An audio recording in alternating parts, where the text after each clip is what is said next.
బూతులే బంగారు బాతులు, అసభ్య బూతు వీడియోలతో భారీగా ఆదాయం, నెలకు లక్షల్లో యూట్యూబర్ల సంపాదన, చట్టాలు పట్టించుకోరు, ప్రైవసీ లెక్క చేయరు, సోషల్ మీడియాలో పెరిగిపోతున్నటువంటి విచ్చలవిడితనం, రాష్ట్ర సర్కారు అడ్డుకోవచ్చు అయినా పట్టించుకోదు అంటూ చూస్తా ఉన్నాం.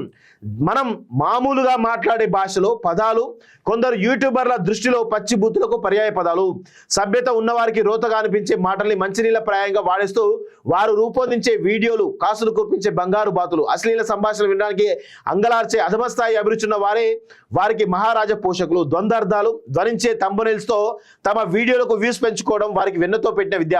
అలాంటి వీడియోలతో నెలకు లక్షల్లో సంపాదిస్తున్నటువంటి యూట్యూబర్లు తెలుగు రాష్ట్రాల్లో లెక్కకు మిక్కిలిగా ఉన్నారు. చెక్ పెట్టే చట్టాలున్నా పట్టించుకునే వారు లేకపోవడంతో బూతు వీడియోల దందా వేలల్లో షేర్లు, లక్షల్లో లైక్లు విరాజిల్లుతోంది అంటూ చూస్తా ఉన్నాం. సో వాస్తవంగా ఇది ఒక మంచి ఆర్టికల్. ఇది ఈ సోషల్ మీడియా యుగం వచ్చిన తర్వాత విపరీతమైనటువంటి భాషకు అదుపు లేకపోవడం వల్ల ఈరోజు అనేకమైనటువంటి అనర్థాలకు దారిస్తూ ఉన్నటువంటి విషయం మనం చూస్తాం. సో చాలామంది వేల మంది యూట్యూబర్లు ఎవరైతే ఉన్నారో అశ్లీలమైనటువంటి భాష కావచ్చు, అశ్లీలమైన ప్రదర్శనతో ఈరోజు లక్షల్లో వ్యూస్ తెచ్చుకుంటూ సంపాదిస్తూ ఉన్న విషయం మనం చూస్తూ ఉన్నాం. దానివల్ల సమాజం పైన విపరీతమైనటువంటి దుష్పరిమాణం పడుతూ ఉన్నది. దీన్ని కంట్రోల్ చేయాల్సినటువంటి బాధ్యత కేంద్ర రాష్ట్ర ప్రభుత్వాలపైన ఉంది. కానీ ఈ కేంద్ర రాష్ట్ర ప్రభుత్వాలు కూడా ఎందుకో మరి వీటిపైన ఎందుకు డెసిషన్ తీసుకోవట్లేదు అర్థం కాని పరిస్థితి కనబడుతోంది.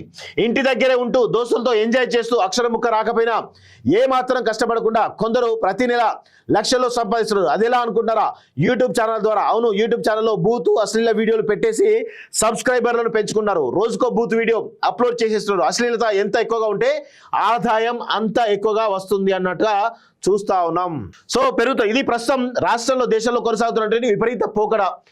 యూట్యూబ్లోనే కాదు, యువత ఎక్కువగా ఉపయోగించే ఇన్స్టాగ్రామ్లో కూడా అశ్లీల బూత్ వీడియోలు, షార్ట్లు, కోకొల్లలు. ఓ రియాలిటీ షోలో రణ్వీర్ అలహాబాదియా వ్యాఖ్యల నేపథ్యంలో సామాజిక మాధ్యమాల్లో విచ్చలవిడితనం, విపరీతమైనటువంటి స్వేచ్ఛ ఇప్పుడు దేశవ్యాప్తంగా చర్చగా మారింది.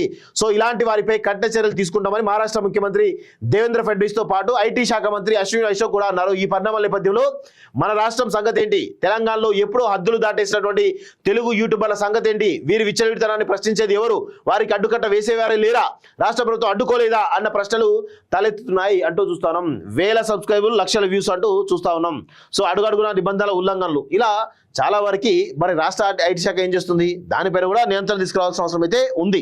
సో దయచేసి గమనించాల్సిన విషయం ఏంటంటే, ఎవరైతే వాడరాని భాష వాడుతూ అశ్లీలమైనటువంటి వాటిని ఈరోజు పబ్లిక్ డొమైన్లో పెట్టడం ద్వారా లక్షల్లో వ్యూస్ తెచ్చుకుంటూ లక్షల రూపాయలు సంపాదన చేస్తున్నటువంటి యూట్యూబర్లు ఎవరుతున్నారో వారిపైన కొంత కంట్రోల్ చేయాల్సిన అవసరం అయితే ఉంది. దయచేసి ఆ దిశగా ఈ ప్రభుత్వం చర్యలు తీసుకోవాలని చెప్పేసి కూడా నేను కోరుతున్నాను. ఎందుకంటే మేము కూడా చూస్తా ఉన్నాం, చాలా దారుణంగా బూతులు మాట్లాడుతూ ఉంటారు. ఎంత సమాజంలో ఎంత విచ్చలవిడితనం పెరిగిపోయిందంటే అంత దుష్ప్రభావం పడుతూ ఉంది పిల్లల మీద కూడా. సో దయచేసి వాటిపైన కఠినమైనటువంటి నిబంధనలు తీసుకొచ్చేసి చర్యలు కూడా తీసుకోవాలని చెప్పేసి కూడా నేను కోరుతా ఉన్నాను.